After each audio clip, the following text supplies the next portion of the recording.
I gave people all the stuff they really needed. Social Security checks, utility bills, TV guide. I want a TV guidance counselor.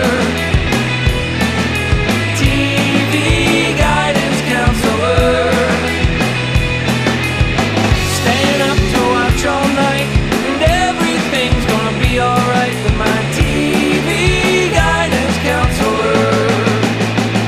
Hello, everybody. Welcome to TV Guidance Counselor. I'm Ken Reed, your TV guidance counselor, and this is the show where each and every week welcomed an interesting person to the virtual studio or real life moving studio. Things have changed. It's complicated to discuss classic television using a TV Guide magazine from my personal collection as the inspiration for our conversation.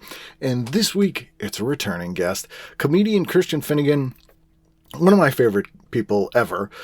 He was on episode 50 of the show 10 years ago, maybe more than that, about 700 episodes ago. And it's great to have him on the show again. I have seen him in between these two times, so this was not, I haven't not talked to him since then.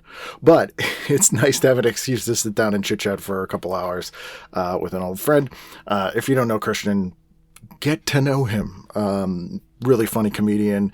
I'll put links to his website in the show description. Just Google him. You've seen him before. He's in everything. He's the best dude. Also, hope you guys are doing all right. It is officially spring here in the Western Hemisphere. Northern Hemisphere? How do the spheres work? They're top, bottom, or left, right? I don't understand science.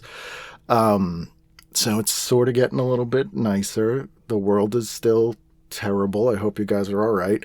Let me know how you're doing. tvguidancecounselor@gmail.com or KenandICanRead.com or over on the Patreon. Little as $1 a month. There's also a free tier. You can chit chat about the show with other fans of the show. If you had $5 or more a month, you'd get this week's issue, a PDF of this very Three's Company heavy issue of TV Guide, so you could play along. But it's fine if you can't. Also, I know times are tough. They certainly are here. I had to get a new phone. My phone broke. I was at the Google store. Did a good job, though. I had a Pixel Fold, and I got that's not interesting. That's not interesting. If you want to know, you can email me. Anyway, that's not what you're here for. You're here for this. So please sit back, relax, and enjoy this week's episode of TV Guidance Counselor with my guest, returning Christian Finnegan. TV is my friend, and it has been always there for me in time of need. After a 10-year gap and live via satellite, Christian, how are you, sir? Oh, it's a pleasure to be here. It doesn't feel a day over 9 years. No, absolutely not. Yeah, I was going to say 8 even. It's like it was yesterday, 8 years ago. Yeah, time flies when you're toggling through or scrolling through PDFs. It's true. It's true. TV Guide. I think you were episode 50, and I think this episode is episode 740. Okay, that is going to go when they commit you. Mm-hmm. Like that will be part of the evidence that they use to say that you are not able to make decisions for yourself. It's like if you used to have tattoos above the wrist, you could be declared legally insane in a court. And now the new version of that is if you've done more than 100 podcasts. No court on earth will convict you. I do have a new bit where I'm like, I've been doing stand-up a long time, and I've done it all over the country, and I can say there's never been a better time to be embarrassed as a middle-aged white man who does stand-up and has a podcast. Yeah. It's there's a lot of us. And I'm like, and also I have black belts in mixed martial arts. I didn't know. I'm like a human Tesla someone bought 3 years ago. Wait, you have a black belt? I do, yeah. I didn't know that. Ages ago, yeah. Oh my gosh. Yeah. Oh, there goes. I was going to pick a fight with you, and now, no longer. You still can. I'm out of shape, so it'd be bigger bragging rights. I took I think 3 months of karate when I was like 8 years old. Fred Villari? Like it was Fred Villari. It was indeed Fred Villari. Absolutely. You're damn right it was. Yeah. And I made it up to yellow belt. Nice. Which is the first one the they give you. Second belt. White. Second, The first one they give you literally when the check clears. Yes. And then the second one they give you when you learn how to do the 8-point blocking system. Yes. I still kind of remember. Yeah. Yeah, that's Kempo. Valari. So Valari was sort of the Cobra Kai to my school's Mr. Miyagi's school. Tiger Schulman? No, it was a Shaolin Martial Arts Academy. Martial. So there was a guy named Nick Serio who was there was two Kempo guys. We're getting deep in lore for a second, everybody. There was two Kempo guys, which is a Okinawan Japanese karate, and Ed Parker was the West Coast guy. He taught Elvis, and then Nick Serio was the East Coast guy. He was the Rhode Island guy, and he taught Valari and a bunch of other people. So they were the East Coast West Coast rivalry there. Gosh, yeah. Yeah. As you get older, you find that like literally scratch the itch on scratch the surface of any world, and there's like drama and backstabbings, and yeah, I mean, honestly, I'm sure you've heard of this new HBO series, Neighbors. Yes. Have you heard about this? I have not watched it just because I don't think I can, because I'll just get too upset, because it's, for people who haven't heard of it, it's like every episode is about like neighbor squabbles that devolve into just chaos and stuff, and it's just but there's drama everywhere. It makes me feel so much better, because for a long time I thought like comedians had the most drama, but I don't know anymore. I mean, I think with comedy you get to blow off some of that steam sometimes, either by just telling on stage, or you can actually say shit to people, like, you know what I mean, and there's kind of like a, hey, we're all comedians, it kind of gets laughed off, so it doesn't have the time to sort of fester and metastasize, and it's sort of expected, so it doesn't have as much weight like people who have RC boats or something like hit each other. It's so funny you say that. When last year, my stepbrother lives in Lunenburg, which is in Central Mass, and it's kind of not a fancy area. Let's call it not fancy. But we ended up at they have like a remote control car place, where they have the backyard, where they have the trail and the RC Pro-Am full on. And all of these guys, I just remember thinking to myself, these are all guys who would be in any other state would be fucking gun nuts. Oh yeah. Like these are like guns and ammo dudes, but because it's not legal, they take all that energy and they funnel into remote control cars. And like, how wonderful that is. Like, what tires you got on that? What's the distance on one chatch? Yeah. I mean, that's always been my complaint about gun people. It's just like, just admit it's a fetish. Just admit it's a hobby. Just admit it's something. You don't have enough money to be into cars. Yeah. But also, it's like if you really were concerned about protecting your family, like, you wouldn't be buying the magazines. You wouldn't be wearing the T-shirts. You wouldn't have the whole aesthetic of that completely awful gun lover aesthetic, which is a real look. But, it's almost an anti-look. It's like, what's everything that you would not be looked twice at because you look decent? Everything on the opposite of that. Yeah.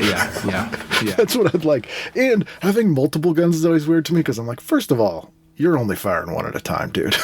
You're not going to John Woo it down the stairs with Well, that they need to have it in every room. I mean, someone could attack me while I'm in the laundry room, and so I better have an option there. You got to hide one under the fabric softener.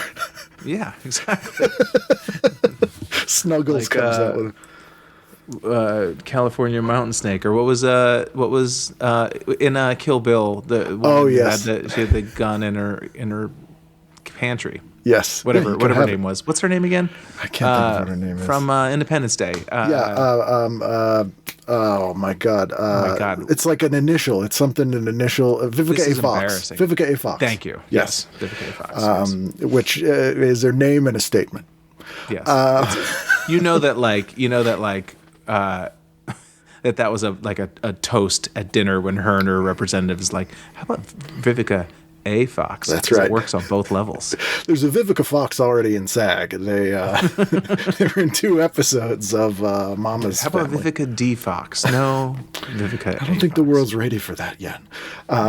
We just want him to be one of many. It's a very strange world. I think Spy vs. Spy is about as much as I can take anxiety-wise. Even that Mad Magazine, I was like, oh no, White Spy's getting it again.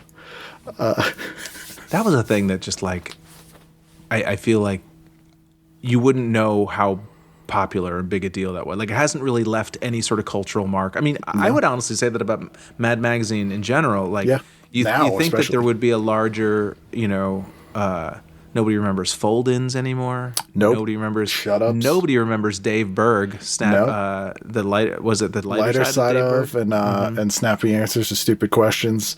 Don. Later, Don. The weird feet go over the sides of the curb. Don Martin. Don Martin, yes. Yeah, because I used to have a joke where it never really worked, but I said I couldn't afford Doc Martens, so I had to buy a pair of Don Martens. Just flipped over the edge. Yeah, and they flipped over in the front, and every time I kept falling into manholes, it would make sounds like fazoint. And yeah, I remember, like Dick DiBartolo used to be on TV all the time. He was like the gadget guru on a bunch of shows. It was like Mad Magazine's Dick DiBartolo, and he was this like which one? What did he write? Mad.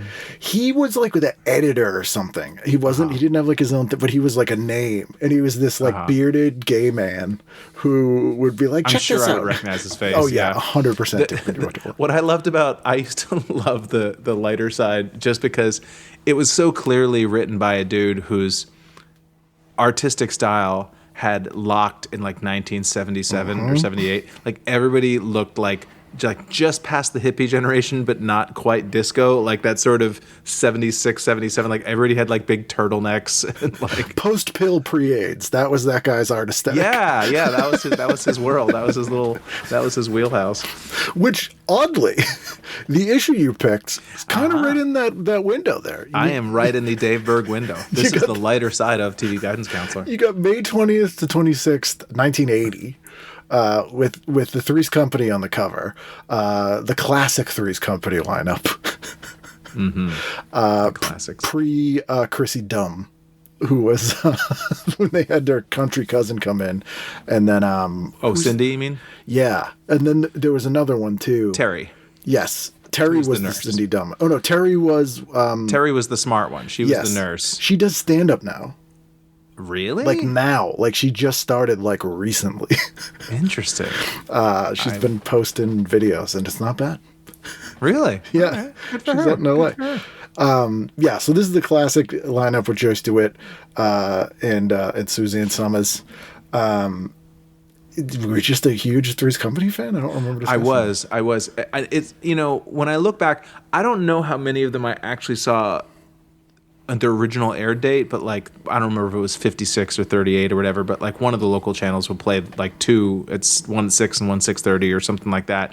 But then also, I do remember, I think it was one of those things where they would show the Chrissy era ones in syndication, but the like Terry and Three's a Crowd era episodes were still playing at night. And so I got both barrels. Which is confusing as a kid, because you're like, wait a minute, because you don't know the chronology, and you're like, yeah, exactly. How are these both canon? Canon.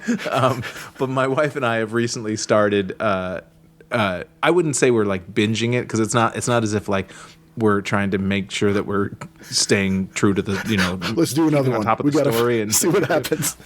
But it is like if it's like at 40 minutes before you're going to bed and you're just kind of dicking around, it's like, yeah, put it on, and I mean, my wife has the dumbest sense of humor. I mean, like in a good way. But like the amount of laughter at, I don't remember, it was some Roper, Mr. and Mrs. Roper type episode, some sort of hijinks that she lost her mind. And of course then makes me feel really bad, because it's like, probably one of the things that attracted me to made her attractive to me is how much she enjoyed me. You know Am what I mean? Norman Like, Fell? Yeah, exactly. Did she give you a Valentine that said, "I Norman fell for you"? Oh, that's it. First of all, I mean, for people who haven't watched Three's Company, it's better and worse than you remember. It's both at the same time. It's hornier than you remember. It's so. First of all, somebody's got to fuck Mrs. Roper. Yeah. That woman is so horny. Yeah. And every single joke is just about how just incredibly hard up for cock she is. Yeah. And but for Stanley's cock, which is nice at least. Yeah. That it's clearly Her she's husband, not out looking for just random schwants. Yeah. She wants it from her husband, who is not willing to supply it. And Yeah, and also you can tell that they really, like Joyce DeWitt really thought that she was going to be like co-top billing. Oh yeah. In terms of like wacky commedia dell'arte, farcical acting.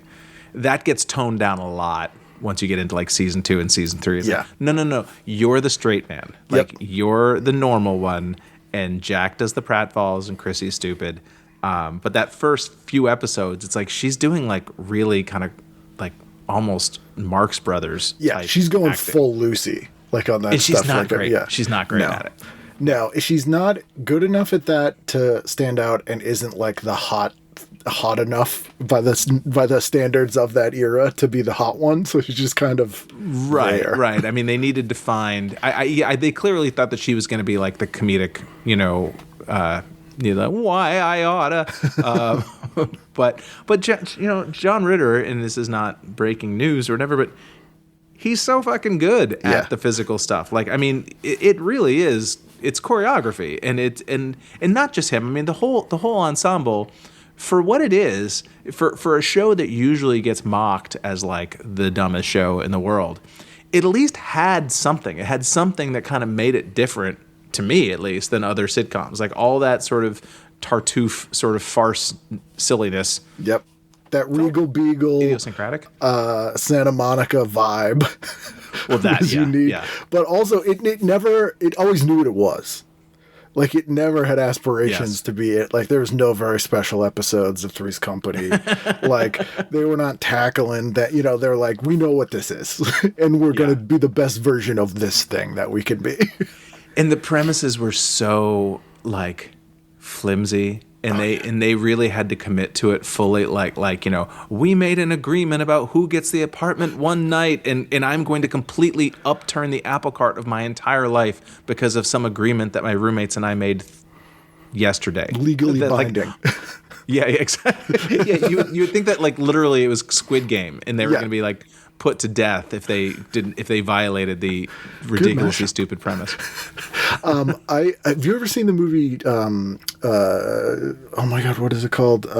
Stay Tuned from 1993. I haven't since I saw it when it came out. It does have a great joke because the leads are John Ritter and Pam Dauber, and they're like in this satanic cable box, like going through all these channels, and there's one point he ends up on Three's Company and she ends up in Mork and Mindy, and they're like, no, and it's such a funny joke. Ritter also, like, he's one of those guys that they kept pushing to be a movie star, and for whatever reason it did not work. Yeah, and I don't know why, because he really does have a ton of sort of nice guy charisma, to sort of have that, like, he would have been a great Inspector Clouseau or something. Oh yeah, and they tried everything. Like, he was in that Blake Edwards movie, Skin Deep, with the glow in the dark condoms. Everybody knows that's the glow in the dark condom movie. And then like Hero at Large, and like just like they were trying everything. And like, oddly, the best role he probably had was what was it, Sling Blade, where he's like, Sling Blade, and then he was also in the other Billy Bob Thornton movie, the Bad Santa. He was the mall manager. So it's like, what's going on there? And he's in Real Men, which is a completely underrated movie with him and What Jim is Belushi. that again? I know the name, but what is the premise? It's him and Jim Belushi, and Jim Belushi's like a CIA super spy, and there's a guy who's also a spy for the government. Interested. Yes, who's also a spy for the government, looks exactly like John Ritter and gets killed. And so these aliens want to meet the government to like give them either, they call it the big gun, or like a thing that will bring peace to the earth, but they only agreed to meet this guy that looks like John Ritter that's dead. So John Ritter's like some suburban house dad. To, like, Dave-ify him? Yeah, so they try to make him go there, and it's super weird, and there's like this whole like backstory to everyone that they just assume, like, it's done very well, where you're like, it's done like this Jim Belushi character, this is the fifth movie. But it's not. But these are beloved established characters. There's like this whole backstory and stuff. So it's very well done. It's shot very flat and very TV. Like, I feel Who like directed it? It's no one who did anything. But if it was like Tony Scott directed, like if it looked like Beverly Hills Cop 2, I think it would be like a massive action movie, 80s beloved hit. But it's just like flat. It's not directed well, but it's funny and it's just a weird movie. It's good. It's worth watching. Recommend real just watch this. And I forget about if we talked about this last time, but did we discuss John Ritter's balls?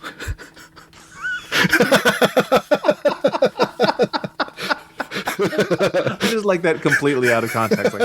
And he does. And by the way, Ken does not mean on the podcast. He means the last time we spoke in person. Yes, because this comes up privately. Comes up often. To the best of my knowledge, I do not remember having any conversation related to John Ritter's testicles. So I don't know if you've heard this story, but John Ritter often wears very short shorts on the show. Yes. And there was an episode where his balls are hanging out of the shorts, and no one noticed for decades because small TVs, it was in literally, like, I'm talking 25 years. And someone was watching it on TV Land in the late 90s when we now have bigger TVs, sharper definition, and they were like, his balls are hanging out. And TV Land was like, you're right. We've cut that scene now. But it was like the Tawny Katane nipple from...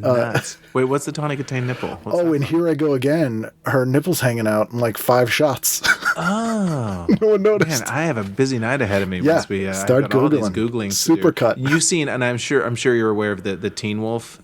Oh, yes. Penis? Oh, yes. Yeah, that's a classic. Yeah. That's something I didn't know about until about a year ago. For people who don't know, at the very end of when in the stands, when he hits the winning shot and he runs into the stands and he and Boof are like kissing or whatever, in the back, there's just a dude with his dick clearly, like not just like accidentally, he clearly like stuck it out. And, like as a... Yeah, and so you can see his penis flapping around. He's living that "what are you looking at" dick nose life. It's an homage. Yes. An homage. He's like, these styles. Yeah, I love that it was just there forever until people got better TVs. Yeah. They were like, yep, we're going to, let's just cut that right out. That's a character, Styles, who like made a big impact on anybody who watched 80s movies. And yet, did that guy do anything else? No. And everyone gets him confused for Robert Russler and the guy who was Damone. Oh, yeah. I know his name. He used to own a coffee shop in L.A. He's from Providence. I can't think of his name. I did know that. I did know but that. I think people just see that as one guy. Just sort of general, sort of douchey sidekick. Yeah, random East Coast feeling guy in a California movie. It's always like, hey, let me tell you something. And it's like, no, like, why? What's his deal?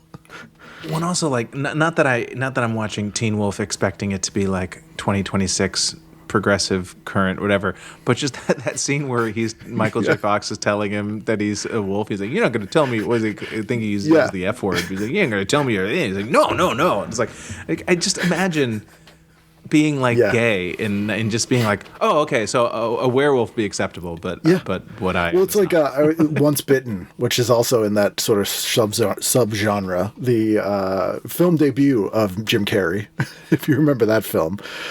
I don't remember seeing it. I know it. I remember. Lauren Hutton plays a vampire, and in order to keep her youth, she has to bite someone 3 times in like the inner thigh, like a virgin or something. So his 2 friends are trying to see if he has bite marks there, and so they're in the shower at gym class, and then it's like this quintessential gay panic scene where they're looking, and then all of a sudden everyone's literally yelling, "F's in the shower, F's in the shower," and like running and screaming. And it's like, and you just think of like how many people, just the dozens of decision makers, saw that and be like, "That's funny. Okay, that's funny." Yeah, I mean, people act like this is like ancient history. It's really not. I will say, and I'll defend this to my death, the only funny gay panic joke is the Blue Oyster and Police Academy. Yes, the Blue Oyster is very funny. Well, and even though it's not exactly a joke, the leather men in After Hours, Horst. Which, oh my God, dude, can I just tell you, After Hours is like my favorite Scorsese movie of all time. And it's the movie that it made me want to move to New York City, which people find odd. But we were watching it at home. My dad was like a Scorsese completist, and so he had rented it or bought it or whatever. And when that scene happened, my mother lost her mind. Like, she said, "This is disgusting. What are you watching this for?" And my dad was laughing so hard at her being so outraged. And I think that was very powerful to me. It was an origin story. Seeing, a seed was planted. yeah. I love that movie so much. And then the guy who wrote Vampire's Kiss. Vampire's Kiss, which no one likes. And I'm like, the premise of that movie is great. Like, how do these crazy guys on the sidewalk yelling at themselves, how do they get there? Is basically the question. Yeah. And it's not a perfect film, like in terms of, 3-act structure and all that, but it's got at least 10 moments that, like, my best friend and I, like, still quote that movie all the time. Am I getting through to you, Alba, and all that shit. Have you ever heard? So, Nicolas Cage picks a voice for every character, he uses someone's voice for that character. And on Vampire's Kiss, they're shooting for 3 days, and he's doing this weird voice, and the director was like, "What are you doing?" And he's like, "This is the character voice." And he's like, "No, whose voice is this?" And he goes, "Pokey from Gumby." I thought you were going to say, like, Lon Chaney or something like that. You're like, please don't play this character as Pokey from Gumby. What does he call his acting style? Nouveau Something shaman? like that, yeah. I think that's something like that's what he calls his man, acting. but yeah, just to show up at work and be like, "Yeah, Pokey from Gumby," that makes sense for this Wall Street broker. So as we get in here, we have a very Norman Rockwell-esque Raleigh Lights ad, which is like a builder sort of arm wrestling like this nerd. And it's implying that Raleigh Lights, which I've never heard of before, although I'm not a smoker, like, gives you super strength. And it's got fortified flavor with natural Kentucky burley.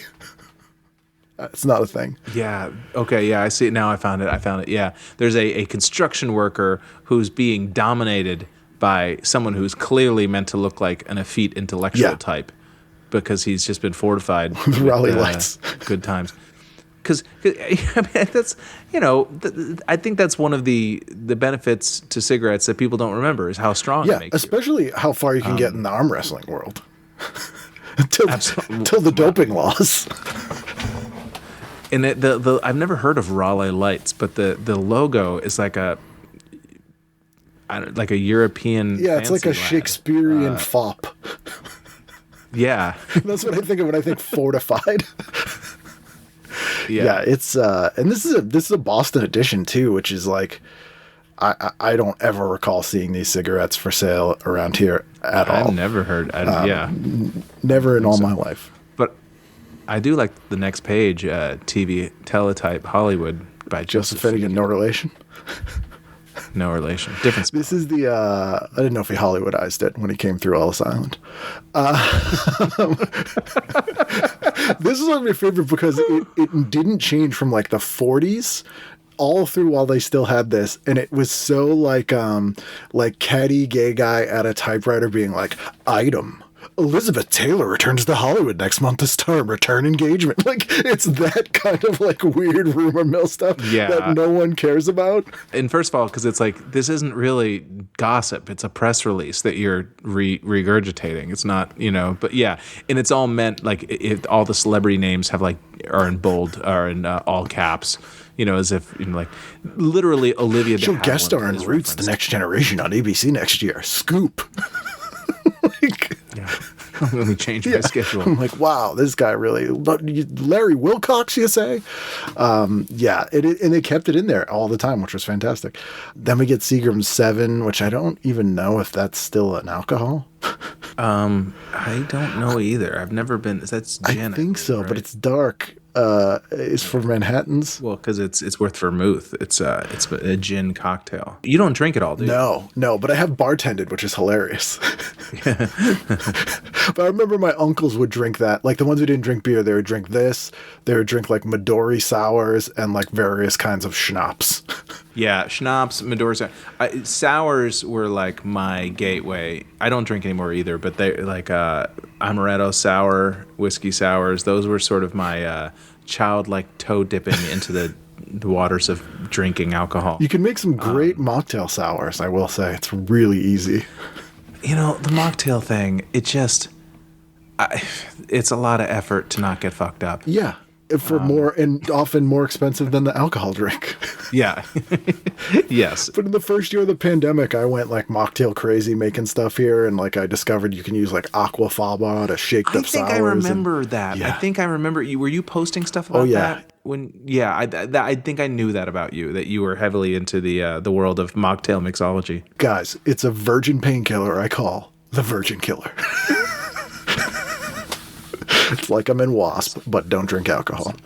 Weak sauce. Then we get 10 packs of Carltons. Never heard of Carltons either.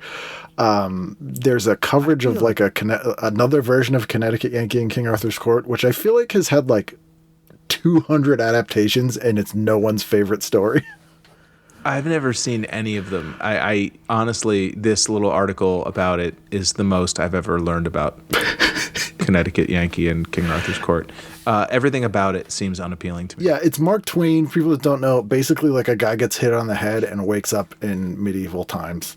Like, that's it. Mm-hmm. That's the whole premise. And when he says medieval times, if you see the stills, it literally looks like the restaurant medieval times. There's guys on bikes. It's guys on bikes, and they are all wearing Spencer's Gifts medieval outfits. Yes, there's some cardboard here. It's my favorite version of the King Arthur Knights of the Round Table was a cartoon in the 90s called King Arthur and the Knights of Justice. And the premise was this all-star football team was flying to the Super Bowl, and their plane went down in the Bermuda Triangle, and it landed in medieval times, and they became the new Knights of the Round Table. And was there some big football scene where they had to like throw a helmet to like each other Merlins, or something like that? I think there was a lot of football. Like football would always end up being how they won every episode. Like they'd be like, guys. How many episodes is this? It was a 65 episode everyday strip show syndicated series for children. There was toys. No one watched this show. Apparently, I mean, I was alive and I remember nothing about King it. Arthur and the Knights of Justice. Yeah, it was. Kids love football. Kids love King Arthur. Boom. Come on, it's a no-brainer. Bow-nose Merlin. Then we get thinking about Canadian Parliament, showing like their Parliament stuff on TV, and that was pretty interesting. Because I would always watch like the UK Prime Minister's questions and be like, we could never do this here. Where like you have to actually answer questions. But Canada did it. It is very depressing when you see those. British, Commons. What do you Prime Minister's it? questions. Prime Minister's questions. But yeah, you see it in just the effortless pontification, and they speak in full sentences, and there's always some witty rejoinder, and you're like, oh, okay. They know what they're talking about. They can speak to things. Yeah, it's really. Yeah, it's like I can know if I disagree with them or not based on what they say. And sometimes you'll just like somebody will say something, and then everybody will be like, "Whoa!" And you'll be like, "All right, I guess a diss just." My distinguished friend, and people are like, "Oh shit!" I can't believe you said it. My distinguished friend must be here from Leicestershire. Good Lord. And then they just all leave. So then let's jump into the listings here. Ooh, look at this Salem ad. That's a hunky guy. This guy's got the biggest collar. Ad? Which one? It's on page 17 of the PDF. It's a black and white Salem ad, and it's this guy like with a big collar open and a gold chain and a hairy chest, and he's enjoying Salem flavor. Oh yeah, absolutely. It is crazy how like what portion of these ads are cigarettes. Oh yeah, it's like at least 70, 1/3. Yeah. Because I don't just smoke. I smoke for enjoyment. Yeah. He doesn't smoke for a living. I don't smoke because of a deep physical addiction. I also enjoy it. Says, do something you love, you'll never work a day in your life. And for me, it's smoking. For me, it's smoking Salem's. So we are on Saturday night here. What jumped out at you? All right, Saturday night. Let's see here. I took notes. While you're looking, I will say it was a good day because 56 was showing the Beach Party movies during the daytime, which I 100% would watch. Like Annette Funicello, like those. Yeah, the Frankie and Annette movies, and Don Rickles. I think I had it at 8 o'clock. I had there's dueling variety shows at 8 o'clock. There's the Paul Lynde variety special and the Marty Robbins variety special. I probably would have been toggling. I probably would want to toggle through those two. It's so funny how I don't think it hasn't happened in a while, but every once in a while somebody tries to bring back that variety format, and it's just like nobody wants it in the 21st century. There's no true broadcasting. Like, you don't have a thing where there has to be something for everybody. Like, I guess the closest thing you have is like America's Got Talent or something, but that's not the same. No, it's not the same because it's not like celebrities doing it and, just like, oh my God, it's Ruth Buzzy. Or William Conrad's tap dancing. I don't know who Marty Robbins is, I'll admit. I don't either. I have no idea. Marty Robbins. You can look him up. But I was also questioning, I watched a bit of Project UFO, which was also on at 8 o'clock. I had never heard of it. I watched about 5 minutes of it, and it took all of my attention span to not fall asleep. It's very slow. It's very slow. It clearly was like one of those things that was like trying to cash in on Close Encounters fever. Yep. Yeah, or that whole 70s thing where like the Chariots of the Gods, and like that's when we first started getting like people saying they were abducted, and the first people to say they were abducted were some people from New Hampshire. Really? They were the ones who had that missing time thing where they'd be like, we were driving on the highway, and the next thing we saw these lights, and it was 3 days later. like okay, I think you were drunk. Yeah. Project UFO, not that great. Project UFO, not a very good show. But no, the Paul Lynde variety special, that would have been my first stop, I think. Another one of those guys who, how could the culture have been so homophobic and yet, like, just the willful denial of just the obvious. I mean, not just him, but, obviously Jim J. Bullock and just, Charles Nelson Riley. It is interesting how it was just like, I think a lot of people who get mad at, gay rights and things like that, it's like they want to laugh at them. It's just as long as they know that their place and they know that they're comic relief and that they're not real people, or they feel like they're acting that way because it's funny. Because I've asked people, I'm like, come on, guys, Liberace, Paul Lynde, like, you didn't know, and people legitimately, like, people older than us will be like, well, people had asked them and they said no, so no. Yeah, all they need is that glimmer of plausible deniability to not have to deal with. But I don't know. I don't remember who it says was on the Paul Lynde variety show. We got Harry Morgan, Juliet Prowse, and Brenda Vaccaro are guests in sketches. Paul portrays a man who meets his clone, a man beloved by everyone who is pampered while during his date, a waiter and parking attendant, and Dauphin of France to Brenda's Joan of Arc. There's a classic Joan of Arc bit. I don't know why in a sketch show of any sort you would want to just put like loose premises like that, because in and of themselves there's nothing funny about it, really. No, and who's going to tune in? A man meets his clone, I guess you can understand why that might be funny, but like, how is that going to make you tune? Like, you're either going to watch this or not already. Like, you're not going to be swayed by like, oh wait, Joan of Arc sketch. Well, I am a completist. Yeah, so. I think I got to see this. There's also an ad on that page for a show that's on Tuesday, which I need to dig up. It's a PBS show. I've never heard of this. It's called Sing a Sign. Wait, the first national. It's on page 24 of the PDF. It's on the page that the Paul Lynde show is listed on, and it is the first national telecast of an original musical in sign language. Well, that honestly, I have that later in the week as nice. to watch. Well, because my wife is a CODA, a child of deaf adults, and her mom was in a singing a sign music group where they would sign songs. Like they would wear like sort of Jane Fonda leotards and sign like. I Can See Clearly and songs like that. Right in this era, it sounds like this. She could have been in this. This honestly, I guarantee you that my mother-in-law was dancing and signing contemporaneously with Sing a Sign. PBS was pushing a lot of this stuff at the time, and there's a version of Dracula with a terrible name, but is actually fantastic, called Defula. that is an all-signed version of Defula. Dracula. Yeah. Oh my and God, it's, I have to tell my wife about this. PBS used to air it. It's really well done. It's Is like it comedy? shockingly good. No.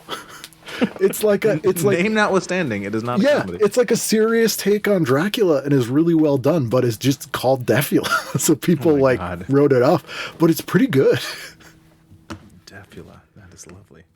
I'll take your word for it on that. Yeah. No, is everyone deaf or is it just Dracula? Who's deaf? Everyone. Yeah, it would be weird if it was just Dracula and then he made them deaf as he turned them into vampires. It's like the weird thing they start using sign language. No, everyone is. Yeah, it's a fully deaf production. And it was partially funded by a PBS station, I believe. But it's cool. It's a cool movie. It's such a weird anomaly of and they made it a horror film because that was like the easiest thing to sell and make a return on money wise. There's 3 or 4 deaf culture related things over the course of this week. I don't know if there was something in the air in this particular month, but there's a few deaf culture related shows over this. I feel like over late this particular 70s, early 80s was a big American Sign Language really started getting people were accepting it as a culture thing. Yeah, I feel like this is when it started to kind of, because we had what was her name on Sesame Street? She was the first person I remember seeing on TV that was deaf and used sign language, and she came out around this time on Sesame Street. There was a lot of that sort of thing. I don't know when deaf people were invented. Yeah, I don't know when they were invented, when we allowed that to happen. Yeah. Anything else on Saturday? Yeah. At 9 o'clock, of course, I'll be watching. Well, I'll be flipping back and forth. I'll definitely be watching The Love Boat. By the way, I have performed on Princess Cruise Lines, which is the princess as in the Pacific Love Boat. Princess, the Love Boat. I have not performed on the Love Boat, but I have performed on another princess cruise ship, and I will actually be performing on another one in about a month. Is it like this? It really, I found love immediately. It was really Did Pat amazing. Morita play a suave sales executive to Gary Collins trying to wheedle a rich widow played by Diane Baker into selling a factory? It's like you're narrating my life back to me. It's crazy. Antonio Fargas is in this one, so Huggy Bear is in it. Oh, is that who that is? Eve Plum, I love. I was mistaken. That I always thought when I was growing up, and maybe I just missed it, but I always thought Love Boat and Fantasy Island were like a 1-2 combo.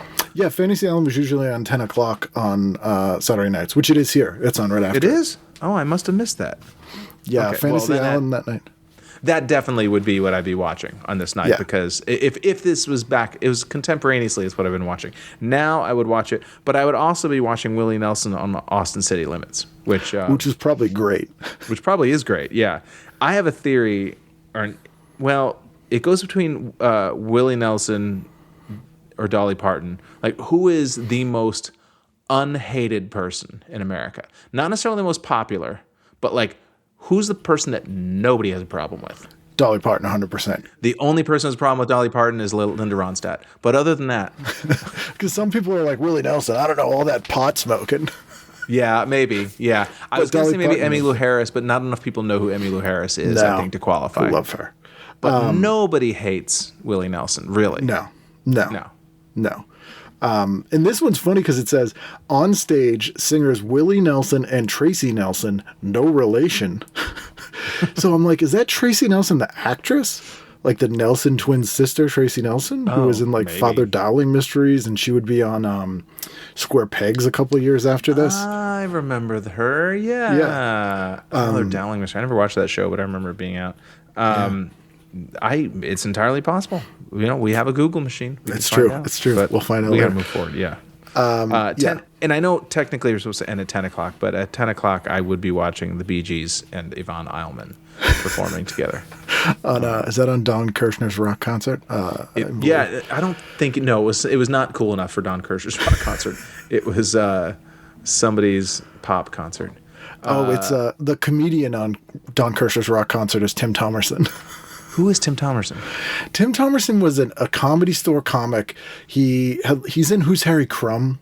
He's got kind of a blonde buzz cut, and he's kind of like a himbo kind of guy. I probably He ended know if I up saw him. He ended up being an actor later, but he famously beat up Robin Williams. Oh, really? for stealing his jokes. Yeah. Yeah, you know what? I probably read, because was it like an I'm Dying Up Here or something like think that? so. I Must probably have read been. it in that, yeah. Yeah, he was on Solid Gold a lot. He would show up on TV a lot. His act was awful. It was like, hey, I'm like a surfer dude. Okay, now I gotta fucking Google this dude. Terrible. He's in the movie Trancers. He pops up and stuff every now and then. He's in Cherry 2000 as great role in that. He's still alive, I believe. I remember that dude. Oh Yep. my god, I totally remember this dude's face. Oh yeah. Oh my god, I totally remember that guy. Yeah, he was like kind of like all the good time. spacey and weird. Yeah. Like, whoa, dude, I'm from California. But then would also be like, I'll beat the shit out of you. Like he had like a thump you kind of thing going on. Yeah, Tim Thomerson. Tim Thomerson. All right. B-movie actor. All right. Well, that's it for Saturday. Sunday. Let's see. Sunday we've got 8 o'clock. There wasn't really much at 8 o'clock. All in the Family was sort of the no-brainer one. Although that's a show I never watched as a kid. Me either. There's just certain shows that just you never. I don't know. That and MASH, I was like, I recognize you people like this, and it looks good, I'm sure. I just, for some reason, have no interest in it. Yeah, I felt the same way about MASH too. Part of me feels like I've never actually seen a Tracy and Hepburn movie, and the desk set was on. Yeah, I don't know if Sunday. I have either. Yeah, I'd watch that. I feel like I should have seen a Spencer Tracy, Katharine Hepburn movie at some point in my life, but I haven't. But 8:30, Alice, that's a no-brainer for me. I need to see some grits being kissed. Yes, Polly Holiday is going to be telling you what to do. I always liked, and I always rooted for Vera. Yeah. I wanted the best for Vera. And we were all a little bit afraid of Vic Tayback. Yeah, he had that sort of kind of mook, sort of that guy with hairy forearms. Yep, vibe. that could just fly off the handle. You never knew when or what would set him off. Yeah, you're right. Like they made him seem like a gentle giant on Alice, but in real life, that dude is hitting people. He's going into shell shock or something sets him off from the Korean War, and he's Yeah, my fan fiction. There's some darkness there. There's Vic Tayback. I don't know, for some reason the song "The Rooster" by Alice in Chains. It's about Vic Tayback. That's exactly that song was about him. Have you ever heard that story? A friend of mine who was he worked at Conan for a long time. That Conan would do this thing where when he arrived at 30 Rock back when it was the NBC show, I think it was, and he would call up and he would have his assistant start playing "Rooster" by Alice in Chains, and that it takes a long time before it finally kicks in. Oh yeah, and so he would time it so that he would burst through the door as like, yeah, now he ain't gonna die, and then he would just walk in and do his Conan shit. And I always thought that was an incredibly self-indulgent and waste of everyone's time, which makes one it of hilarious. the funniest things I ever saw was at one of the Eugene festivals, and it was at the Bell House, and John Glazer came out to Panama. Basically doing that, but the not even part of the bit, the song kept skipping and having to start over. So he kept going back to one and coming back out again. It was so funny. And Rachel and I were dying, and we were sitting with Kaplan, and he was completely baffled about why it was funny. Dude, I don't know if there's 10 people funnier than that guy. Kills me. Him and Brian McCann, I don't know, one of the things that's very that I love is a lot of the Conan's writers in the later days, and also the what was the channel that it was on? It went to TBS. TBS, yeah. Yep. When he was were our friends of mine, and I'm sure you know some of them too. Yeah. Boucher and people like that. When I think about how much Brian Stack and Brian McCann and Glazer and all those dudes meant to me when I was young and just kind of being in college and stuff, it's so cool to me to think that my friends are that for a younger generation. Yeah. Everybody who knows Andres Wahlberger's character and all that. I get a big kick out of that. All right, that's 8:30. 9 o'clock. I didn't see anything that jumped out at me. I would probably watch the Charles Bronson movie, Mr. Majestic, primarily just because it's referenced in the movie true romance. That's really the only way I that's what Gary Oldman says when in that big scene where he comes in and he ooh, Mr. Majestic. The plot of this sounds ridiculous. Charles Bronson is Mr. Majestic, a Colorado melon grower at war with mobsters who are beating up his farmhands and destroying his melon crop. Hey, get away from my melons. Yeah. How much money is there in melon? Like, is there really is violence worth money? Is the mafia really interested in your melon crop? I've really cornered the melon market in the greater Colorado area. If you want melons, if you're in Fort Collins and you want melons, you got to come to me, buddy. You got to come to me. You got to get an audience with me about the melons. Honeydew, forget it. Charles Bronson in general, I never understood as a phenomenon because he wasn't particularly like fit or dynamic or a good actor.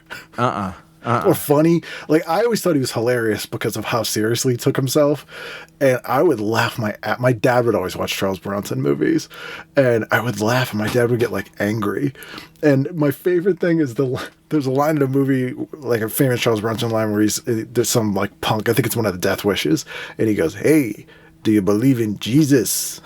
And the kid guy goes, "Yes, I do." And he goes, "Well, you're gonna meet him." And then just shoots the guy.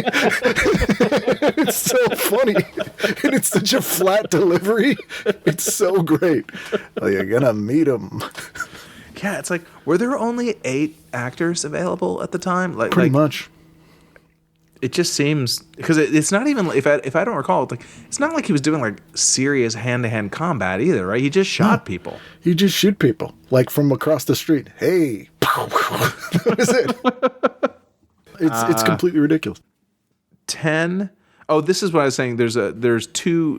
That's Mr. Majestic. Oh, and then again at 10 o'clock, there's another couple of deaf-related things. Oh yeah, across the sound barrier on Nova. On Nova, yeah, but that's Sunday, kind of a weeknight. If I'm being honest. I mean, there's Alice, but then everything else. Yeah, you're going to school the next day. Like it's an anxiety-ridden night. They don't want you to stay up too late. Yeah. All right. I should mention it's before prime time. There's a lot of candlepin bowling in this issue.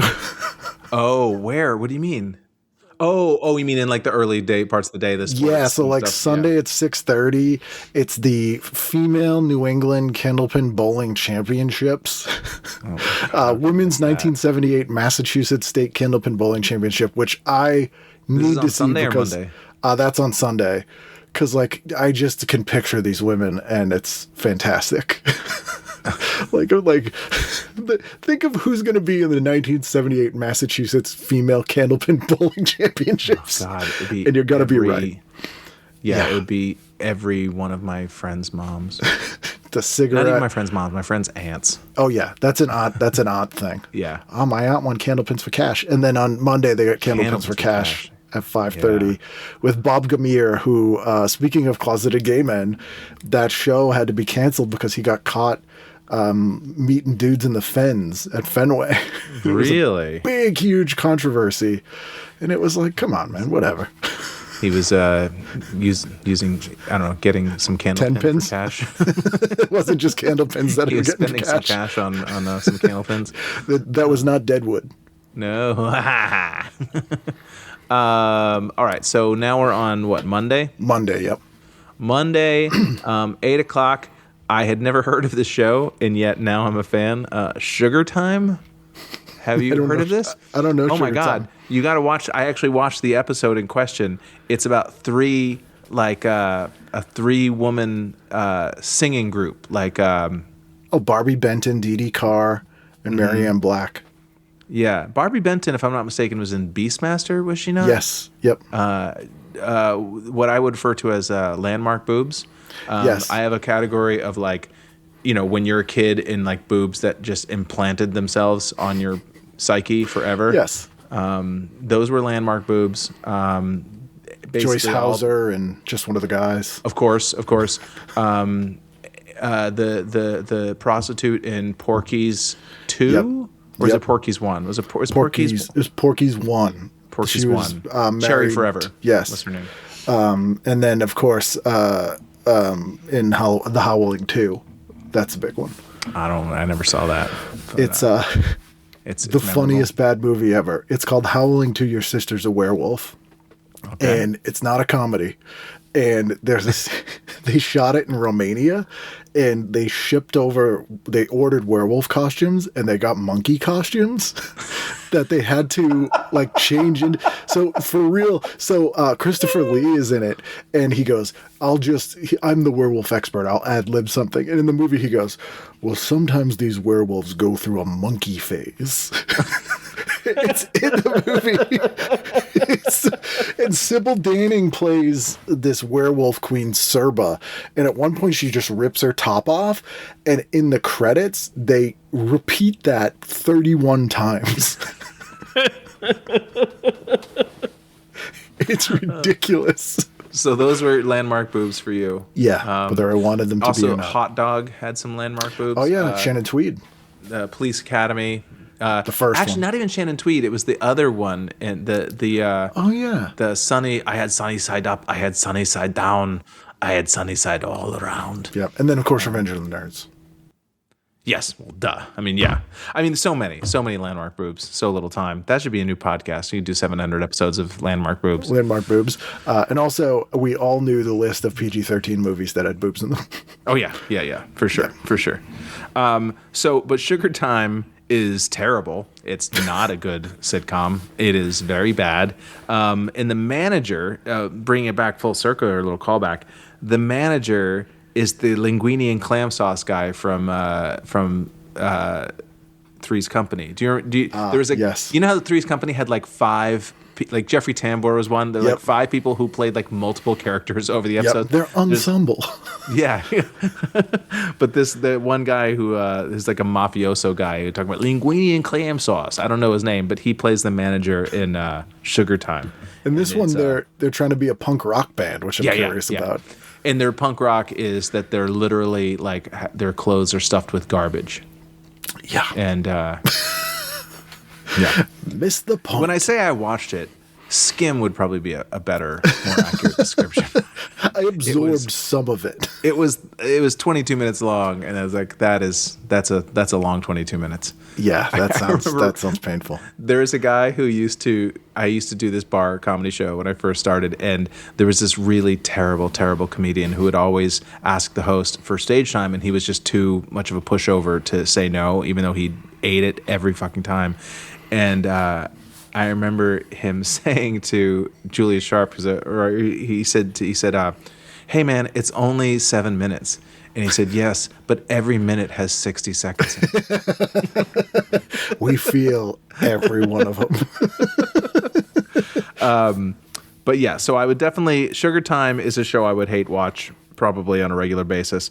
And of course, it's the same sort of idea as like, there's the fastidious sort of Felix Unger type, and then there's Josie the one the who's Pussycats. and then the dumb one. Yeah, it's paint by numbers. You may not have seen the show. You've seen the show. You've seen the show. It's in your heart.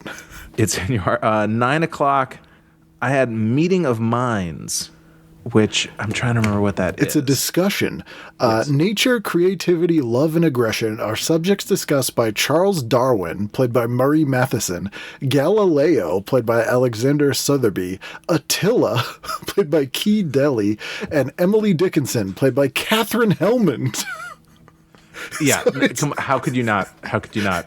It's a discussion show with actors playing famous people, and Katherine Helmond, everybody, Mona from Who's the Boss, as Emily Dickinson. This show Perfect. is the thing with feathers. My God. I'd be curious about that Dane Curse show. So this is a Dashiell Hammett show. This was the debut. It didn't last which very page long. This is on page 48. So at 9:00, it's James Coburn playing a Dashiell Hammett character. And it's got a pretty amazing cast. Hector Elizondo, Jason Miller, Gene Simmons, not from Kiss, the actress Gene Simmons. But I'm a sucker for like any kind of noir-y, detective-y thing, even if it is 1978. That was never a genre I got into at all. I tried watching Dead Men Don't Wear Plaid again recently, and there's like a sexual assault, like played for laughs, literally for 60 seconds. And I was like, maybe not. Yeah. but I'll watch anything with Robert Mitchum. Yeah, is he your guy? Oh yeah, any noir movie. Who's the Mitchum. person? If you, I know this is great podcasting for people who aren't looking at a ancient issue of TV Guide, but there's a cult leader looking dude in this picture, like under Mitchum's face. Yeah. Who's I don't know who that is. Yeah, he looks like when King Tut was on the Batman 66 show. Yeah. It might be no, that's not Jason Miller because he's in the front there. It might be Hector Alexandro actually. It's possible. Yeah, I never really have seen him at that age, so it's possible. Yeah, the first thing I ever saw him in was Hot Resort with Johnny Depp and Rob Morrow. Hot Resort. What a like that name seems like it was translated into another language and then translated back into English. It's called Hot Resort. In the Balkans, that movie's called Hot Resort. Exactly. Weird. Yeah, here it's called Dirty Dancing. Over there it's called Hot Resort. It blew my mind when I learned that Adventures in Babysitting in England was called The Night on the Town. Oh, really? Yeah. Well, do they just, the babysitting is not a word there? I guess not at the time, no. I guess you would say like minding children or something. So like babysitting would sound weird. But I don't feel like, I guess The Night on the Town sort of explains that movie, but not really. No, it really, like if you were going to a movie and if you were going to the movies, you're like, let's say A Night on the Town, you would not enjoy what that movie was. No. Like you would be expecting something different. You could use that title for about 700 different movies, up to and including After Hours. Yeah. Not that one. Where were we? Tuesday, we just did. Yeah. So I'm still obsessed with this Meeting of the Minds show. I want them to bring that back. I need to see honestly, it's almost kind of like famous rap battles through history. Yeah. Like that's sort of what is the. But it's probably super serious. I know. That's why I want to see it. Like, I really want to see what would Emily Dickinson and Attila the Hun talk about? Like, what would their conversations be? And I'm like, is it scripted or are they like kind of improving? Like, dude, I gotta find this. This has gotta be. There's gotta be I'm gonna go to the museum, the moving image, because it sounds like someone's like, okay, you know Bill and Ted, right? All the guys they get from history, put them in like a McLaughlin group. And also just like were they literally picking names out of a hat? That is a weird. Yeah, I don't know. I always wanted to. I have ideas that I'll never do anything with because I'm lazy. But I always wanted to do like a Mortal Kombat type game, but it was just like it was Abraham Lincoln and Sting, just like random people. Anyone you can get the rights for. Yeah, but just like the most ragtag group of people. It's like, oh, it's Mike Piazza fighting. Fighting Genghis Khan or whatever. Yeah, exactly. Or you could have Sting versus Sting. It's the wrestler Sting. The wrestler versus Mr. Gordon Sumner. Oh, trademark that. There's also an ad for Hampton Beach in here. You know, it's funny. Hampton Beach. That's the second time this week. Where is Hampton Beach? Because people talk shit about it, right? It's in southern New Hampshire. It's in Hampton, New Hampshire. Yeah, right, it's like the Jersey Shore kind of thing of New Hampshire. There's casinos and like I opened for Saget there, and these bikers showed up who were like, "We love you, Bobby. All right," and some guy heckled me in like the least mean heckle ever, and these bikers like grabbed the guy by the throat and pulled him outside. Really? And they're like, "We got you, man." I'm like, "Welcome to Hampton Beach." Good Lord. And this says, "Get it while it's hot. New England's one-stop family resort. Fun, not frantic. More to do than ever before. Hampton Beach." I can't even find that. But yeah, it's on page 55. I used to go there, like I try to go there once a summer, get some fried dough, look at the trashy T-shirts that was it near sell. like Lake Winnipesaukee up there, or like other side, so on the coast. So it's like Salisbury Beach, Hampton Beach, Portsmouth, like that kind of area. Yeah. Wow. Although Salisbury Beach is a beach with a strip club on it, so that is even trashier. That is impressive. I've never heard of a coastal strip club. Yeah, it's literally on the beach. All right, Tuesday. Yes. Tuesday, 8 o'clock. This is an easy one. Happy Days. Yeah. Definitely going to do the Happy Days, Laverne and Shirley 1-2 punch. And apparently, reading the description for this episode, Happy Days, Richie gets cucked. Yep. Yep. He's jealous that his girlfriend is giving all these other fellas attention. The actress is named Linda Goodfriend. I think they just hired her based on that. Yeah, not really sizzling up doesn't really look great in lights. No, Linda Goodfriend. I may have said this probably 40 years ago when we did this last time, but I have a theory that Fonzie is the most underratedly depressing character in contemporary pop culture. I don't think you did, but I agree with you. Yeah, he's a guy dating high school girls. Yeah. Working out of a men's room. Yep. Living above a garage. Yeah, living above the garage of a suburban family. And hanging out it really with is kids. A cautionary tale. Yeah, it's really truly a cautionary tale. A couple months ago, they had at the Shriners Auditorium a chocolate festival, which is not a racist term in New England. It was literally a festival where they sold chocolate, and for no apparent reason, what is it, a chocolate festival? We signed up for the chocolate festival over here. They had 3 guests at this chocolate festival. They were Jimmy J.J. Walker, Anson Williams, and Donnie Most. And I don't know why. Yeah, well, they love chocolate. I mean, yeah, it was like, okay, all right, meet Potsy and Ralph Mouth. 9 o'clock, obviously, Three's Company. Yep. Who are we kidding? In 9:30, this is the one that again, a show I had no memory of, Carter Country. Yeah. That it's basically, I think we've grown up, or we've come of age in this idea that like Jimmy Carter was always thought of as being like a failure of a president, and like the Malays and all that. It's hard to remember that like, oh, there was like Jimmy Carter fever for a while. Yeah, they loved him. He got voted in. Yeah. Yeah. Yeah. And this had Victor French in it. Place in Carter is basically supposed to be his hometown. Yep. And it was just about like bohunks or like rubes out in peanut farmers. One of the characters is a comic relief character who's in the KKK. Of course. Different classic archetype. But I watched a few minutes of it. It's not what you'd call good. No, I don't think any of those Southern shows were good. I think Hee Haw set the bar, and so they didn't really have to strive very hard. Yeah, it was a bar. It was set ankle level. And yes. Stepped over it. Yes. We're at least as good as Hee Haw. And on the same page, there's an ad for coffee that makes you lose weight. And it has to be the most horrifically bad for you thing ever. It doesn't even say what it is. It's Doctor's Amazing Coffee Break Diet. Melts away fat by the hour. Good Lord. Just 3 cups a day helps melt fat away. I can't find this either, man. You're keeping it ahead of me. I don't know. So it's on page 57. It's on the same page as Carter Country. Now we're talking. And so it's like, oh yeah, it's the most eating disorder ad you've ever seen in your life. It's because this woman is unhealthy. Oh yes, the woman who's supposed to be like, you could look like this someday. Like if you met this woman in real life, you would immediately contact her loved ones and try to seek help for her. You need intervention.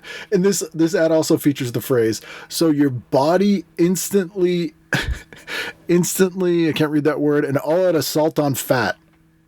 Like instantly it launches an all-out assault on fat from this like weird, they look like sugar cubes and you put them in your coffee and you lose weight. And one of the other things says, start tomorrow morning, be slimmer by tomorrow night. That can't be healthy. That's not good for you. That's not good for you. That's called amphetamines. That is just pure crystal meth. It's not how weight loss works. No. Also on Tuesday through to Wednesday, America Tonight, which was the Fernwood Tonight spinoff short-lived with Martin Mull. Mark Hamill is on it.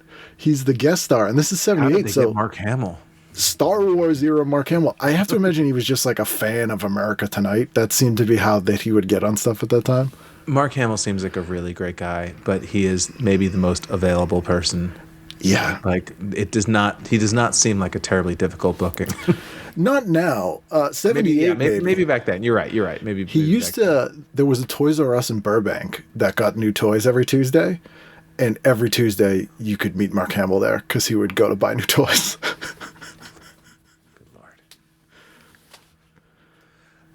Let's see. What are we on? There's We're a on- great thing on Wednesday. I wonder if you picked it. Let's see. Wednesday. Well, of course, I have Snoopy's Musical on Ice. Yes, hosted by Charles Schultz. Oh my God, I didn't even notice that. Yeah, because you know, you think ice skating. First of all, it's like nobody watches Snoopy and thinks about Charles Schultz. Like, No. he seems like a great guy. Did something really important for the culture. But it's like you shouldn't ever think of the cartoonist while you're watching the cartoon. Hi, I'm Charles Schultz. Like, you just picture him, he's got a turtleneck on here. I imagine he had a pipe or something. Yeah. This was when the on ice thing really started really kicking into high gear. And you know also that like this is clearly when Charles Schultz was just like, just sign the check. Like, Yeah. because you read the early Peanuts cartoons, and it's the thing that's kind of notable and remarkable about it, how it really is like philosophical and sad and bittersweet and all of these things. And then at a certain point, it's like, no, we can make a lot more money by just putting somebody in a Snoopy costume and have them on ice skates, like rather than having Schroeder quote Kierkegaard or whatever. Like which you can see in the specials. Like it's the Christmas Charlie Brown Christmas, amazing, Great Pumpkin, incredibly good, almost as good, huge drop off Thanksgiving, and then just like no bottom of the worst, most unwatchable things ever after that. Yeah, they clearly the rope had been let go at a certain point, and they're just like, just give me the money, please. There's no one who's like, guys, you should re-examine its Flash Beagle. And also, this Snoopy on ice, it just looks like a dog. It doesn't look like Snoopy really at all. It's just the proportions are off. It's very not Bugaloos. What's the show, the kids show where they were Banana Splits? Banana Splits, yeah. It's very Banana Splits. It looks like Fleagle, just spray painted white. Sorry, so that's 8 o'clock. I probably would check in on 8 is enough, even though that's a show that I watched all the time, and yet I could not. Adam, that's the only character I can remember. Adam Rich. That show made me uncomfortable. I like Dick Van Patten, but for whatever weird reason, I always felt like that show, every episode felt like an after-school special, and I couldn't tell you why. It was the Party of Five of its era. Yes, indeed. Speaking of which, and this is, I don't want, obviously we've been on a long time. We got to get through this, but I'm sure why am I even asking? Of course you've seen the Chips Roller Disco episode. Of course. Have you seen I'm so sorry. Have you seen the Wonder Woman roller disco episode? I'm not sure I have. No. It's so good. It's season 2. It's a Halloween episode, and the villain is the Disco Devil. And it's this guy who is Satan, I think, but also owns a disco and is a DJ. Okay, all right. And it's kind of left up to you, like what's real, it's ambiguous. What's not real. It is maybe the most 70s hour of television I've ever seen in my life. We were watching the disco episode. It came up on my YouTube algorithm yesterday, and I was showing it to my wife, and it really is like every actor in Hollywood who was willing to be paid in cocaine was there. Some were there anyway. Most of whom were on skates, but some people were just there, just kind of like dancing on the roller skating rink. Yeah, no one cared. It was a different time. But yeah, if you want 4 minutes of joy, if you're listening, Google Chips Roller Disco. Yes, and then the Wonder Woman, the Disco Devil. Before we move on to Thursday, there's a made-for-TV miniseries of the John Jakes novel, The Bastard, on television. So like every other page, there's like a quarter-page ad that just says The Bastard. The Bastard. Starring Andrew Stevens and Lorne Greene. Oh, Lorne Greene, the Captain Adam himself, or whatever. Was it Captain or Admiral? I think he was an admiral. Yeah. I'm more familiar with the more recent gritty reboot. Lorne Greene had no place in my gritty reboot. 9 o'clock, Charlie's Angels, which also had an ice skating component that week. So of course. Clearly in the air. And Phil Silvers and Jim Backus are in this episode of Charlie's Angels. Phil Silvers, I know. I don't know who Jim Backus is. Jim Backus was Mr. Magoo and Thurston Howell III from... of course. Silly me.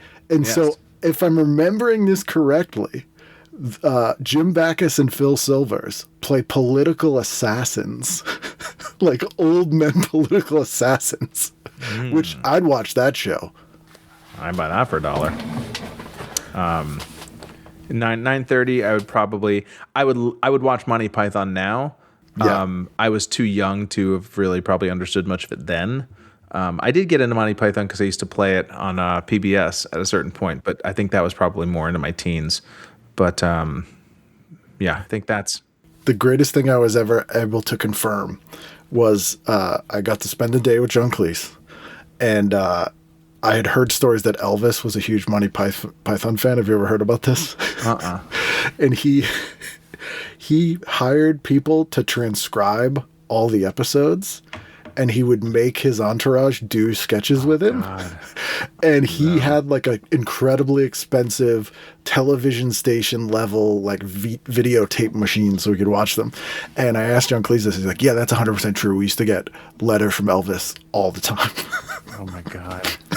Him doing like the dead parrots. Yes, and stuff. 100%. He'd be like, read this, man.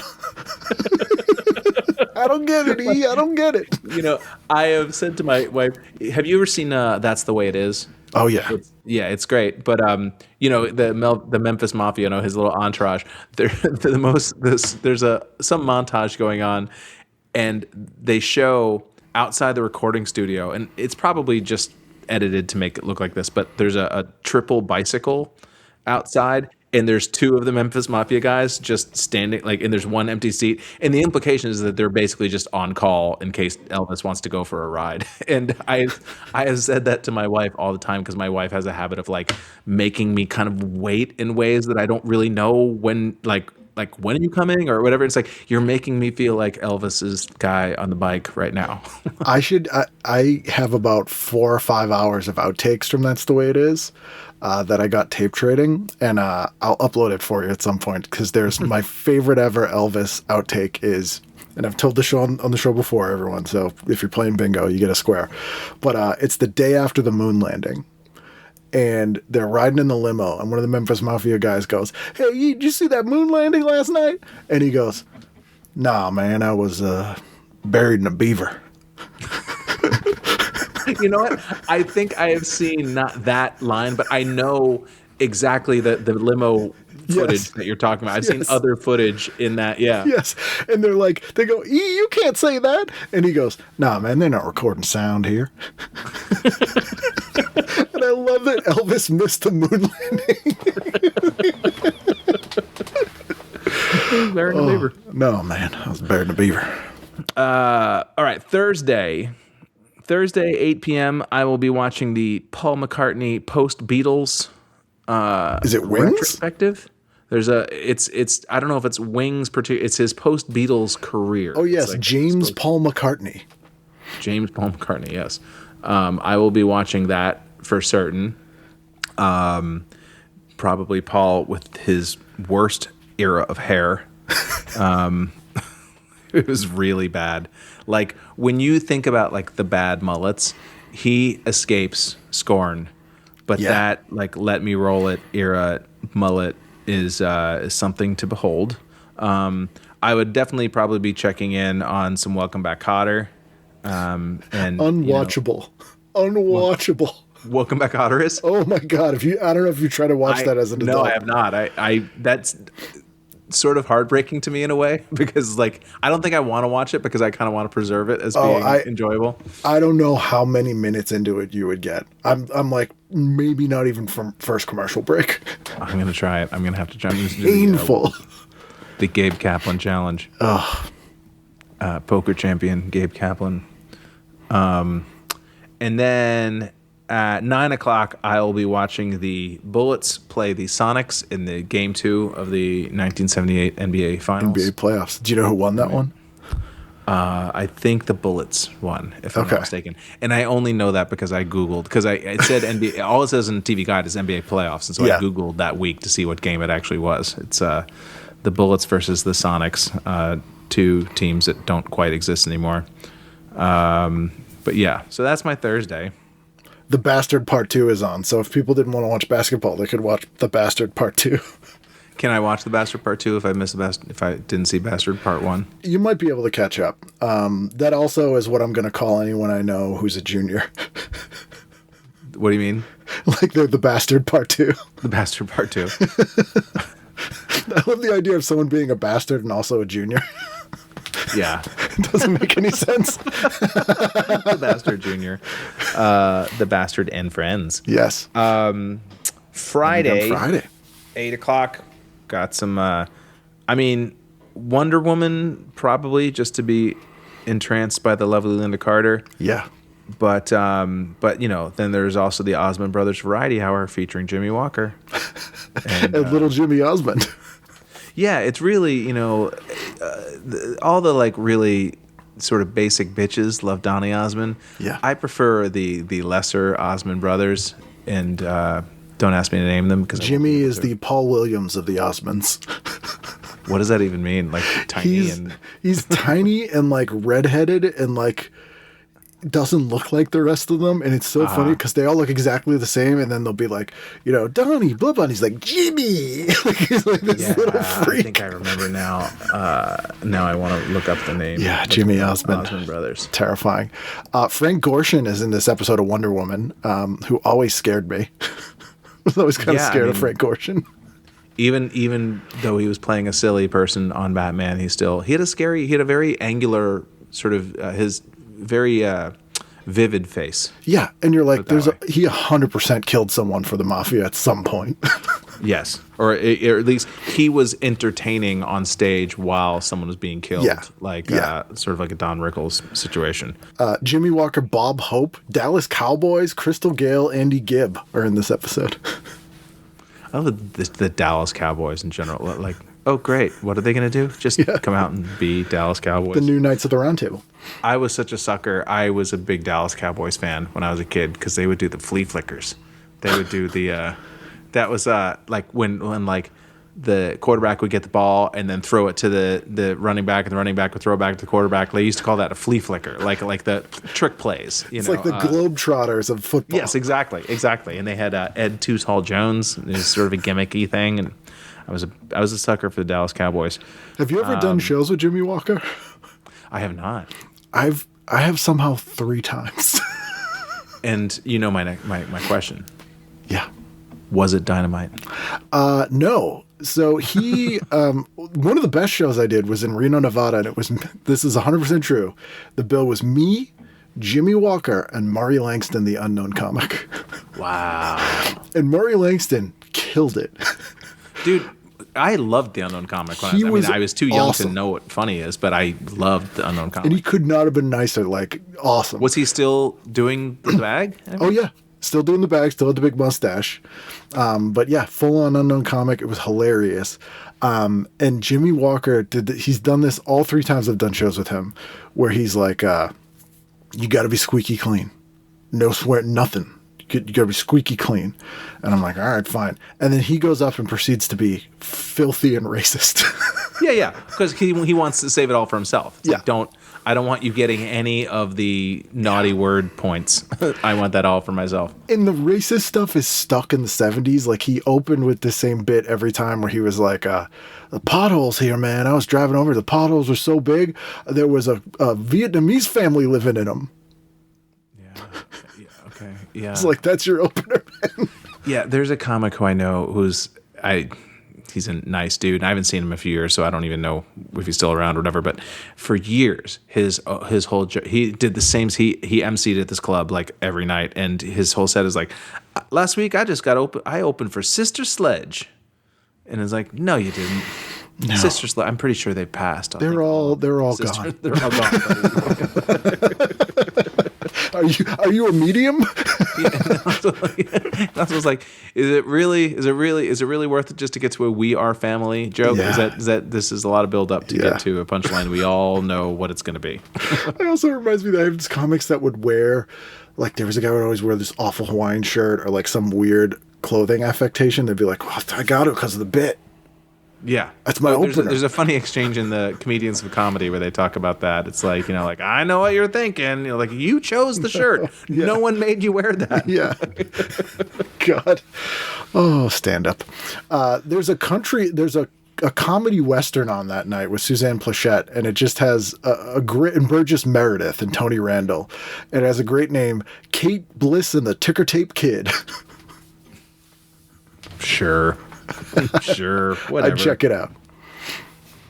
8:30, a show I've only really ever heard of by reputation, but I did watch a little bit of it, CPO Sharky. Yes, Don Rickles. Which you always hear. I mean, you'd hear it in roasts when people would make fun of it to Don Rickles or whatever, but it really is an absurd joke. It's like, oh, the most like Catskill, like Jewish comic guy in the world is somehow a non-commissioned officer in the United States Navy. Yeah. And if you think that sounds like hard to believe, good for you. You're a perceptive person. Bobcat told me, Bobcat's in an episode of Tales from the Crypt with Don Rickles, which I don't know if you've ever seen it, but it's Don Rickles plays an old ventriloquist who's like retired, and Bobcat's like he's like his favorite ventriloquist, and he's a ventriloquist. And it turns out that the dummy's actually his parasitic twin that he dresses up like a dummy, and so it's like a whole so at the end, like Rickles is like cutting his arm off. It's like this whole bloody mess. And Bobcat said, they're like, okay, so you're gonna like chop your arm off and just yell, like, you motherfucker, whatever. And he's like, no, sir, I'm sorry, I don't curse. And they were like, what? He goes, yeah, well, I won't curse. And he like would not. And then I'm thinking about it, and I'm like, I don't think he ever did. He would say some of the most vile things on earth. You're right. Yeah, I cannot think for the life of me heard him. Yeah, like, that was his line. Sorry. I'm not going to curse. No. I will demean your entire people and culture, but do not ask me to say an F-bomb. Also, there's two amazing SCTV sketches that oh my God, Rick Moranis did. And he used to kind of do his stuff on his own, and he did these Woody Allen movies, but with other comedians. So he did one where he was George Carlin, which is hilarious. And he did one as Don Rickles. So it was like an Annie Hall type movie, but with Don Rickles. Mm-hmm. And it's so funny because he's like having this romantic scene, and he's like, hello, Mom, the check's in the mail. Like just this stuff. And he, let me do my bit here. It's like, I should, it's funny. Like SCTV is one of those shows where I just missed it. Like I never, but I watch it now, and it doesn't make me laugh. I admire it, but it doesn't make me laugh. The Michael McDonald sketch is funny. That the Ride Like the Wind, that's funny. It'll click with you eventually. It's like, it's a very weird ride. The Moranis, and it calls back to itself. It like rewards you the more you watch it.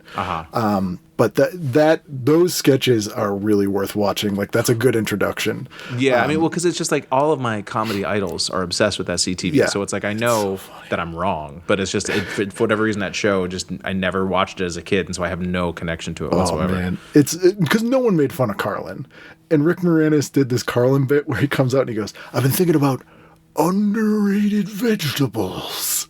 And he goes, beats me. And then, like, it's such a down on Carlin. It's so good. Have you ever heard of Brian Olson? He's more of a writer, but he lives out in LA now, but he used to do a bit where he talked about Carlin. It was so funny. Be like, well, do the math. Why do I got to do the math? Why don't you do the math? You know what I say? Fuck the math. I was like, oh my God, that's literally a Carlin bit. Like, and of course when he did, like, he had to like fuck the math with this weird little hand gesture thing he was doing. In the sketch for the Woody Allen sketch, he's like walking and talking with his friend. His friend's played by Eugene Levy, and he's like, come on, stop doing those bits. I hate them. Women hate them. He's like, we're walking. He goes, I got to stand still when I'm doing my bits. And then this woman, he goes, a relationship is like a ship. I'm the captain and you're the first mate. And if we have trouble, we see a dock. It's like this whole thing. And the woman's like, what are you talking about? It's great. I got to check that out. Love it. Did you go Incredible Hulk at 9? I would definitely go Incredible Hulk at 9. Yeah. There's no doubt in my mind. I realized, honestly, just in preparing for this podcast, that like I have gone through my entire life thinking that Bill Bixby was like super intelligent, strictly because he played Bruce Banner. When in reality, he's just probably some dumb LA actor like just everybody else. Yep. But I've just projected sensitivity and intelligence onto him. Tortured genius. Yeah, exactly. Yeah, just this, just really like emotional depths. Yeah, there's two pieces of music that will make any video funny. One of them is the end credits music to The Incredible Hulk. Dun, dun, dun, dun. Yeah. The other is Yakety Sax. Those two pieces of music, you put on anything and it's going to be funny. It's going to work. Rockford Files is one of those shows that people love, but I don't really have any memory of. It was like, that's for adults. Yeah, it was before us. When I've watched it, I've thought it was great, but I just never got super into it. They're doing a new one. By the way, that's also on at 9. I didn't just bring it up apropos of nothing. That's yes. They're doing a new one with David Boreanaz as Jim Rockford. You know, that's why there was a Blue Sky discourse a few days ago, people saying, like, who would be the perfect Jim Rockford, which is why it was sort of on my mind the past few days. And I don't think anybody had said David Boreanaz. No, but did anyone come up with anyone better? I feel like, I mean, again, I don't know enough about the show, but if you're looking for sort of like a grizzled kind of, but like, think kind Fletch of seen it, done that it, could kick your ass, who's also an alcoholic. Right. I don't know. Yeah. John Hamm. I mean, maybe because he played Fletch. Maybe that's why I'm thinking. Yeah. Which I liked that Fletch movie. That was pretty I did good. too, but I knew it wasn't gonna. Yeah. No one wanted to go see the way that. they wanted to. I mean, John Hamm in many ways is sort of the John Ritter of. I mean, in the sense that like they keep. And I love John Hamm, but it's like nothing he's Not been a movie in star. really. It never works, and you can't pinpoint why. Yeah. Oh well, I feel really bad for him. I'm sure he's doing fine. Yeah, poor guy. Poor guy. 9 o'clock. Oh, this is the sing a sign. There's a silent minority deaf culture documentary, and then the sing a sign at 9:30. I'm curious about that. There's also a bunch of unsold pilots they're airing all week. There's one on Friday night. They just call it Pilot Crime Drama. Two brothers are members of the Colorado CI, a law enforcement unit investigating murder, and the pilot for a series not on CBS's fall schedule. LQ Jones is in it, who was like a cowboy actor who directed the movie A Boy and His Dog with Don Johnson. It's like the only thing he ever directed. It's this really weird post-apocalyptic movie, and the dog is played by Tiger from the Brady Bunch. And it's really weird. It's a great Harlan Ellison bizarre movie. But LQ Jones, that's like, I know him from directing that movie, but he's mostly like an old cowboy actor. And he's in this pilot that no one apparently It is so see. weird. I mean, even though we grew up with it, it is so bizarre to think that they would just put on random pilots. Gotta make some money back and tell you it's not going to be on. Like, don't get too into this. Do not fall in love with the show. We're literally just trying to, it ain't happening. Yeah. It ain't We're happening. trying to fill up space with the shit that we already paid for. There's also one of the worst Jaws ripoffs ever on at 11:30 that night, and it's called Mako, the Jaws of Death. They had to even have the word Jaws in the title. Of course. You wouldn't know otherwise. And it's about a guy who has psychic connection with sharks and uses the sharks to murder people. I'm on board. So it's sort of like Ben. But you also have to like lure them into the water. Like you can't like, Get in there. No. It seems yeah. Yeah, I don't enjoy going to the beach. No, you really need to go to the beach. There's something really cool in there. You should check it out. I didn't know John Ritter, like his wife, Nancy Morgan, his first wife. This article about John Ritter at home, it's him and his first wife, who I guess was an actress. Wait, what page is this? This is on page 78. It's like the last article in here. Okay, I don't think It's like this John Ritter at home, like little character piece. And it's actually pretty well written because this is like beginning of his career. And I always think of him as being married to Amy Yazbek in the Problem Child years, but this is his first wife, apparently. And it's an interesting article. It's like a little bit sad. Oh boy, how did I not see this article? I should have. This is the whole reason I picked this issue. It's a good article and has a great Ben Gay ad in it. And it says, the final line is, Ritter is cautious in acceptance of the prediction. He's not sure America is ready for him yet. Quote, I don't know where I'm going, he says happily, but I'm going to have fun getting there. And then it just says, of course. Yeah. It's... And scene. Yeah. It's like, fair enough. All right, now fair enough. this is the whole reason I picked this issue, and I somehow didn't even see this article. Well, you can always read it later. And there's also It looks like I'm gonna an have to. absolutely disgusting Newport cigarettes ad on page 83 where it's two people hiking. Ew. Yeah, right? Yeah. Oh, wow. Yeah. This woman has like a gourd, like water. But it Bottle? really is phallic looking. It's a very phallic looking gourd. And that it is spraying a lot a of liquid. stream of what we will hope is water into a guy's mouth. An eagerly awaiting guy. Like this he's into it. He's totally into She it. thinks it's hilarious. They look like they're about to get killed by Jason Voorhees. Like it's that kind of camping 70s kind And of thing. the slogan is, after all, if smoking isn't a pleasure, why bother? This is, again, that's hitting that same note from that other cigarette ad. It's like, yeah, are people smoking? Just, yeah. Do you have to remind people they enjoy it? Like, I think there's something wrong with your product if that's what you constantly have to do. You know, I think I'm going to start enjoying cigarettes. I'm not just going to smoke Wait, them anymore. what? I'm going to actually enjoy the smoking. You know, I smoked 4 packs last night, and I didn't even realize I was supposed to enjoy it. I really did not say I was just trying to get through them. And then there's a review. Robert McKenzie reviews the Hulk, which he sort of likes. But it's a really interesting. It's interesting to see a contemporary review of the show when it first came on, especially removed from the comic book. Like the guy is he's just like, here's the show, and it's he says, I suppose there's a little Hulk in all of us. Yeah, he goes, for all the tinkering, the show is still hash, but I must admit it has a certain appeal for the rottener side of my character. It's like, okay. And it's like, I understand that obviously everyone's living contemporaneously and that these shows don't seem as like low budget and shitty as they do to our modern eyes. But it's just like, I don't think we need to know what sort of emotional resonance the Incredible Hulk had with whatever battles you're fighting on a personal level. Like, personally, I watch it big for guy gets pleasure. green, big guy turns green, throws car. You know, that's pretty much. I might have mentioned this last time, but it's a good thing to end on. The Ken Johnson, who created the Incredible Hulk TV series, also did V later. On his website, someone went through every episode of the Incredible Hulk and in one sentence wrote what caused the Hulk to Hulk out in that episode, and it's just a straightforward list. And it's the funniest thing I've ever read.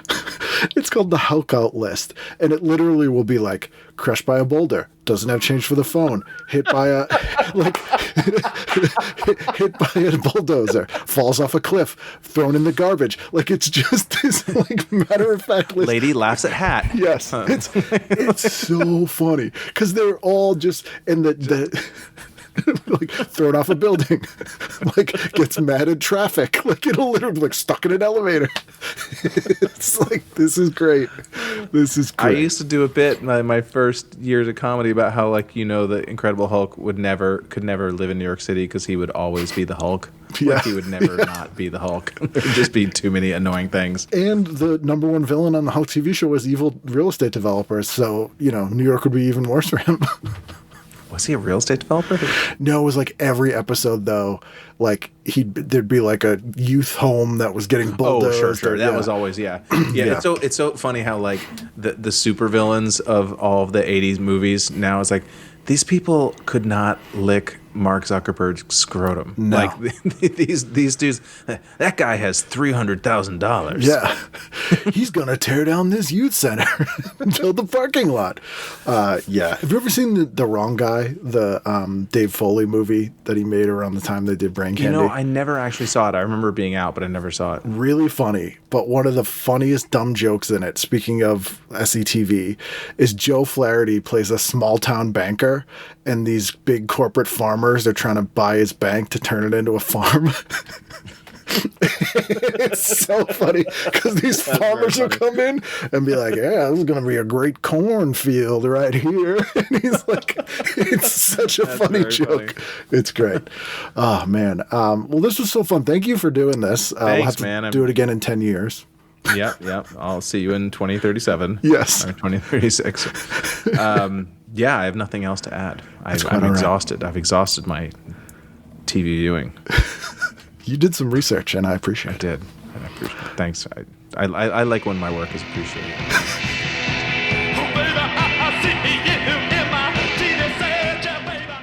I should have him back more often than every 10 years. What do you guys think? I don't think anyone's going to argue with me on that one.